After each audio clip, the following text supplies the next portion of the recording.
अस्सलामुअलैकुम व्यूवर्स, आज मैं आप लोगों के लिए जीएसए का एक ब्रांड न्यू लेक्चर लेकर आई हूँ। आज इस लेक्चर में हम यूनिवर्स के टॉपिक को वाइंड अप कर देंगे। तो बिना किसी देरी के यूनिवर्स की डेफिनेशन सबसे पहले आपके गोशे नज़र। Sum total of all matter and energy that has existed both in space and time is known as universe. Basically, it is the totality of everything, including matter, energy, planets, galaxies and content of intergalactic space. तो आसान जुबान में जितनी भी energy है, matter है, planets हैं, galaxies हैं और गैलेक्सीज की स्पेस के बीच में जितना भी कंटेंट है, सबको मिल मिला के यूनिवर्स कहते हैं। गैलेक्सीज की डेफिनेशन और इसकी टाइप्स को हम प्रीवियस लेक्चर में डिस्कस कर चुके हैं और अगर आप चाहते हैं कि आप इसके बारे में जानें तो आप मेरी प्रीवियस वीडियो को देख सकते हैं। प्लैनेट्स को हम अपने फ्यूचर लेक्चर में डिस्कस करेंगे इंशाल्लाह। एस्ट्रोनॉमी ऐसी नेचुरल साइंस है जिसमें यूनिवर्स से रिलेटेड हर चीज़ को डिस्कस किया जाता है, जिसमें मैटर, एनर्जी आ जाता है, इसकी डिस्ट्रीब्यूशन, उसकी कॉम्पोजिशन, उनकी फिजिकल स्टेट्स, मूवमेंट्स और एवोल्यूशन, हर चीज़ को स्टडी किया जाता है। कॉस्मोलॉजी एस्ट्रोनॉमी की ही सब ब्रांच है। इसमें हम यूनिवर्स को साइंटिफिकली स्टडी करते हैं, उसके ओरिजिन को और उसकी एवोल्यूशन को। तो scientific study of origin and evolution of universe and the nature of universe on its larger scale is known as cosmology. Cosmology में हम यूनिवर्स के पास्ट और फ्यूचर को स्टडी करते हैं। पास्ट क्या है? Big bang theory. फ्यूचर क्या है? फ्यूचर से रिलेटेड यूनिवर्स के 4 मॉडल्स हैं जो हम नेक्स्ट स्लाइड में पढ़ेंगे। जो लोग यूनिवर्स को स्टडी करते हैं उनको कॉस्मोलॉजिस्ट बोला जाता है। कॉस्मोलॉजिस्ट जो हैं वो ऑब्जर्व करते हैं और थ्योरीज बनाते हैं, इस बेस पर वो यूनिवर्स को स्टडी करते हैं। यूनिवर्स के पास्ट यानी बिग बैंग थ्योरी को हम प्रीवियस लेक्चर में डिस्कस कर चुके हैं, तो आज हम यूनिवर्स के फ्यूचर मॉडल्स को डिस्कस करेंगे। The prime model which is related to future of universe is closed model. This model is supported by contracting universe theory. According to this theory, universe will contract upon itself and expansion will stop. तो viewers, अगर मैं इसको आसान जुबान में समझाऊं तो जैसे कि क़यामत का यानी जजमेंट डे का कॉन्सेप्ट है, तो तब कायनात का वजूद जो है वो बिल्कुल ख़त्म हो जाएगा। तो साइंटिस्ट ने यूनिवर्स के इसी फ्यूचर को क्लोज मॉडल का नाम दिया है। Now moves towards the second model, which is flat model, and this model is based on steady state theory.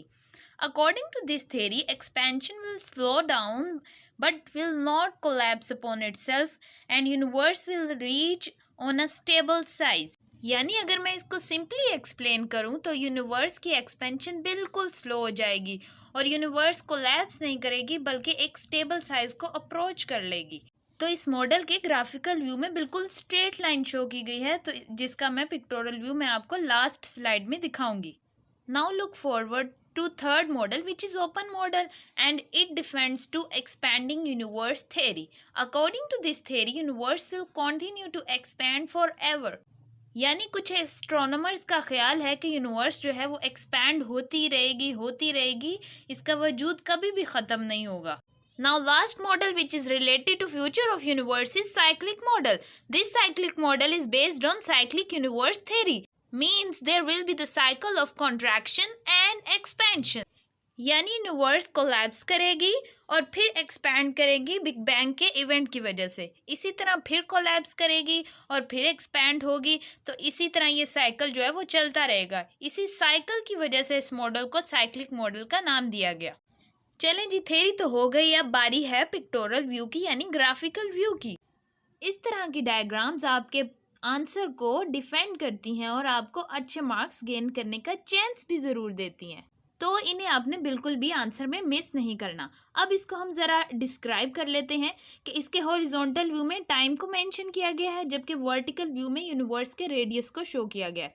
तो फर्स्ट मॉडल जो है वो क्लोज्ड मॉडल है, जिसमें आप देख रहे हैं कि यूनिवर्स जो है वो कॉन्ट्रैक्ट कर गई, जिसकी वजह से उन्होंने ग्राफिकल व्यू में बिल्कुल क्लोज्ड सा सर्कल बनाया हुआ है। सेकंड मॉडल फ्लैट मॉडल है, जिसमें बिल्कुल स्टेडी स्टेट लाइन ड्रॉ की गई है। और थर्ड मॉडल ओपन मॉडल है, जिसमें यूनिवर्स की एक्सपेंशन को दिखाया गया है अपवर्ड लाइन के थ्रू। चलें अब ज़रा यूनिवर्स की प्रेजेंट पोजीशन को भी देख लेते हैं कि यूनिवर्स इस वक्त कहाँ पे एग्जिस्ट कर रही है। तो इसके लिए भी मैं एक खूबसूरत सी ग्राफिकल डायग्राम ही शो करने वाली हूँ। इस डायग्राम में आप देखेंगे कि जहाँ पे नाउ लिखा हुआ है ना, ये यूनिवर्स की प्रेजेंट पोजीशन है, यानी यूनिवर्स अभी इस पोजीशन पे एग्जिस्ट कर रही है और इसी पोजीशन पे रहते हुए साइंटिस्ट ने इतने सारे मॉडल्स दे दिए हैं कि आगे फर्दर ऐसे ऐसे हो सकता है। आई होप आपको यूनिवर्स का ये टॉपिक समझ आ गया होगा, और अगर फिर भी किसी को कोई प्रॉब्लम है तो कमेंट सेक्शन में मुझे क्वेश्चन कर सकते हैं। चलिए अब मैं आपको इसको पेपर में प्रेजेंट करने का हल्का सा मेथड भी बता देती हूँ। आज का हमारा टॉपिक फ्यूचर ऑफ यूनिवर्स से रिलेटेड था। इससे रिलेटेड किसी भी किस्म का क्वेश्चन आ सकता है कि what is the future of universe, what will be the future of universe, what are the models about the future of universe. तो आप लोगों ने इसको पेपर में कैसे प्रेजेंट करना है, बात ये है।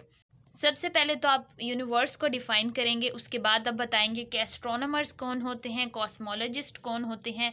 देन आप फ्यूचर ऑफ यूनिवर्स के 4 मॉडल्स डिस्क्राइब करेंगे। 4 मॉडल्स में सबसे पहले आप उनको डिफाइन करेंगे, उसके बाद आप 4 या 3 लाइंस की उनकी डिस्क्रिप्शन देंगे। डिस्क्रिप्शन देने के बाद मोस्ट इंपॉर्टेंट थिंग ये है कि आपने उस हर मॉडल के साथ उसकी ग्राफिकल डायग्राम ज़रूर बनानी है।